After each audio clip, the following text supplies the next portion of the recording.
প্রিয় দর্শক, আসসালামু আলাইকুম। কেমন আছেন সবাই? আশা করি সবাই ভালো আছেন। তো এই পাসপোর্ট আবেদনের ক্ষেত্রে অনেকে কিন্তু সারনেম আর গিভেন নেম নিয়ে চিন্তিত হন যে কোথায় গিভেন নেম দিবেন আর কোথায় হচ্ছে সারনেম দিবেন।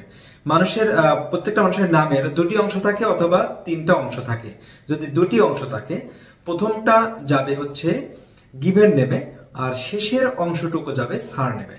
যেমন যদি আপনার নাম হয় সজীব পারভেজ, তাহলে সজীব হচ্ছে গিভেন নেমে দিবেন আর পারভেজটা হচ্ছে সার নেমে উল্লেখ করবেন।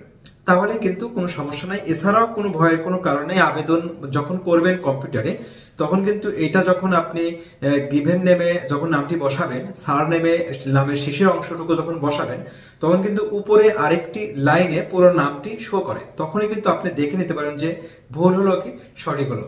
তবে তারপরেও দেখে নেওয়া উচিত, কারণ এইটা কিন্তু ভুল হলে পাসপোর্টেও কিন্তু ঠিক ওইভাবে কিন্তু প্রিন্ট হয়ে আসবে, তখন কিন্তু আর কারেকশন করা যায় না।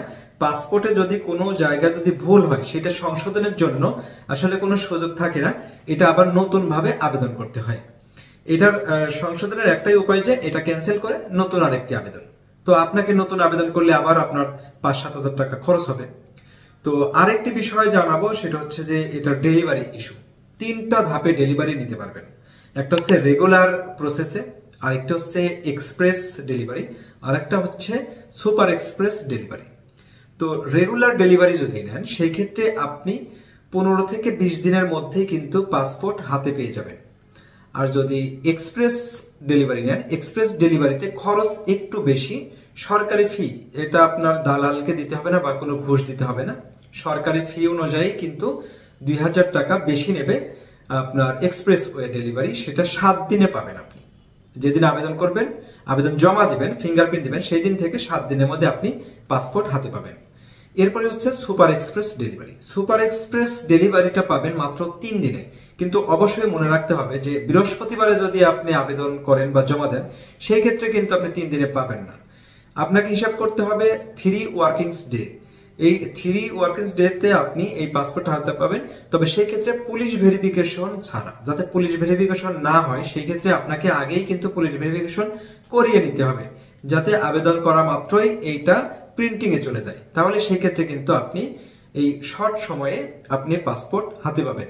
আর পাসপোর্ট অবশ্যই করার আগে প্রত্যেকটি তথ্য অবশ্যই আপনার এনআইডি কার্ড বা জাতীয় পরিচয় পত্র অনুযায়ী কিন্তু এই পাসপোর্টের আবেদনটি করবেন, তাহলে কিন্তু ভুল হবে না।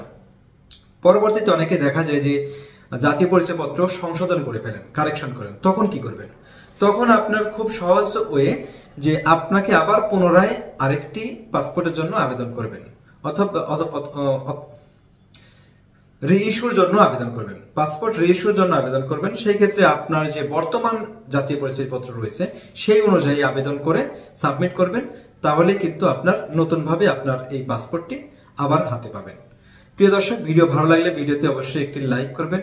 এবং এই চ্যানেলে কিন্তু প্রতিনিয়ত passport related, NID card related, জন্ম সনদ রিলেটেড ভিডিও আপলোড করা হয়।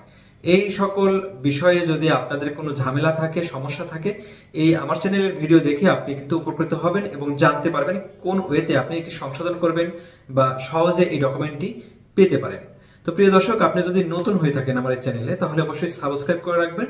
আর যদি সাবস্ক্রাইব করে থাকেন, আপনাকে অসংখ্য ধন্যবাদ। ভালো থাকবেন। দেখা হচ্ছে পরবর্তী কোনো ভিডিওতে। আল্লাহ হাফেজ।